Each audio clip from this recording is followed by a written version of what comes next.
Hi, I'm Steve Howd, one of the product managers here at IMTRA for our Schleipner equipment. Today we're going to be going over the setup of the Schleipner tunnel tool. For a long time, Schleipner has supplied a jig to help cut the tunnels for the tunnel thrusters. They've supplied the guide rod and the jig, but the tool and the grinder that's been used has changed a little bit over the years. So we're going to go over the operation and setup of the newest tool, which is a Makita variable speed die grinder. So when you order a kit, you're going to get a couple components. You're going to get a box with the Makita tool, which will come with the tool, the handle, a separate chuck, and an 8mm bit that fits in that chuck, and a couple of wrenches. You're also going to get the tunnel tool box that comes from Schleipner. Inside the box, you're going to have a 6mm bit, which can be used on most of the tunnels, but the 8mm can be used as well. Gear leg templates for every tunnel size that the tool will cut. I have a user manual, the two guide rod components, and the guide rod holder that slides over your grinder. So with the new Makita die grinder that we're supplying with these tools, it is variable speed. There is a dial on the bottom here that changes how quickly that bit's going to rotate. Depending on the material that you're cutting through and how thick it is, you might just have to play around with the speed to figure out what's going to cut best for you. The older tools were supplied with either a Metabo or Hitachi die grinder, which were one speed only. All of this information should pretty much apply if you have an older kit and older tool, but all the new tools will come with this Makita die grinder and the 6 and 8mm chucks.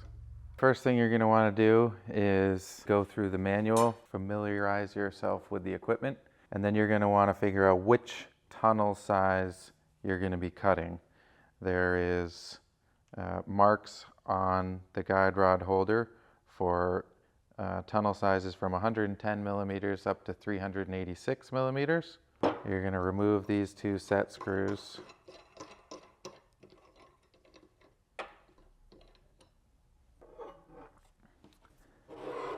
And you're going to line up the window on the guide rod that secures to that holder with the size that you're looking for. So today we'll set it up as a 185mm tunnel. That's pretty common.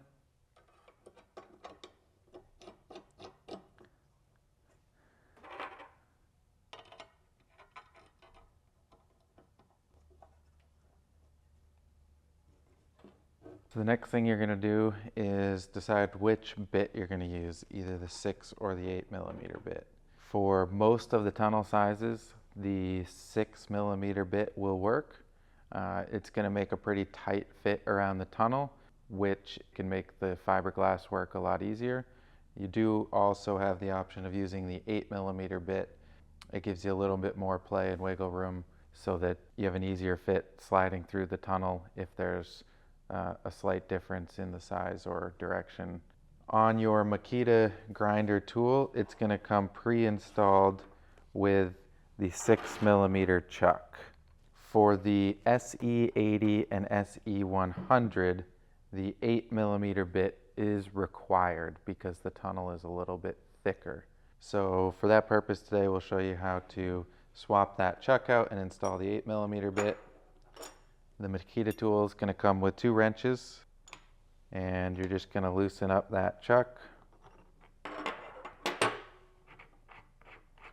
unscrew your 6mm chuck, set that to the side. You're going to get your 8mm chuck and thread that in lightly, and take your 8mm bit, slide it in that chuck, snug it up by hand,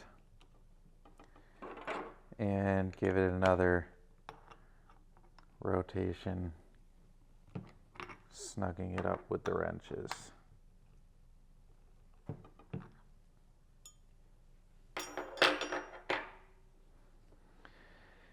Then you're going to put your guide rod over your bits, and you can use a 10mm wrench to snug up the set screw on the guide rod holder.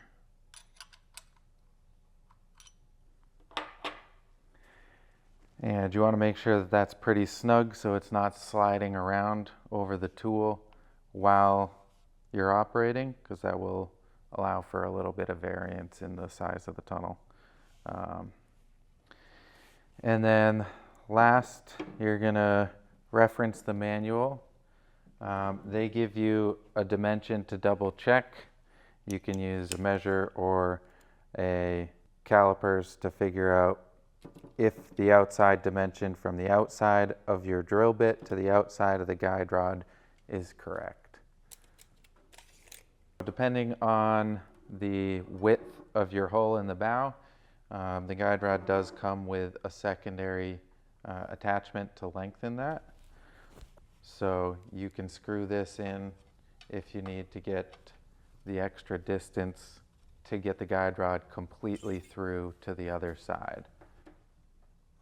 Once you have your tool and your guide rod set up, hopefully you've already marked out the location that the tunnel is going to be installed in the bow. You're going to end up drilling a 12mm pilot hole on both sides of the boat at the center of the tunnel. You're going to end up taking your guide rod and sending it through the pilot hole and out the pilot hole on the other side. And chances are it's not going to be flat like this, it's going to be angled, which is why this tool is so helpful and important. As you start cutting, this is a grinder, it's not a sawzall, so you don't want to plunge it all the way through. You want to slowly work around the edge, taking just a little bit of a material at a time. This will guide all the way around.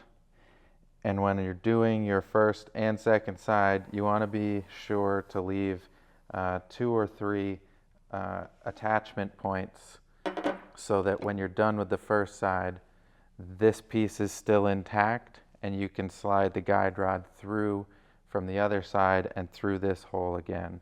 So we've got three parts marked out where we're going to leave it, and we can finish just cutting those either with a sawzall or something else once we're done with everything. On these gear leg templates, you're going to see a line for the bow being forward and the tunnel's center line as well. If you're mounting it in the bow and you have space and the motor is going to be sitting upright, you want this laying nice and flat on the top of the tunnel. And you can mark these holes, one for the gear leg drive shaft and then the 2 mounting bolts that will go through the motor bracket and into the gear leg. These also give you the dimensions of the holes that you're going to need to cut. So on the SE100 or SE80 that we were working on today, the mounting bolts for the gear leg are going to be 9mm holes, and the hole for the gear leg drive shaft is going to be 33mm. If you have any questions, please give us a call, or you can send an email to info@imtra.com.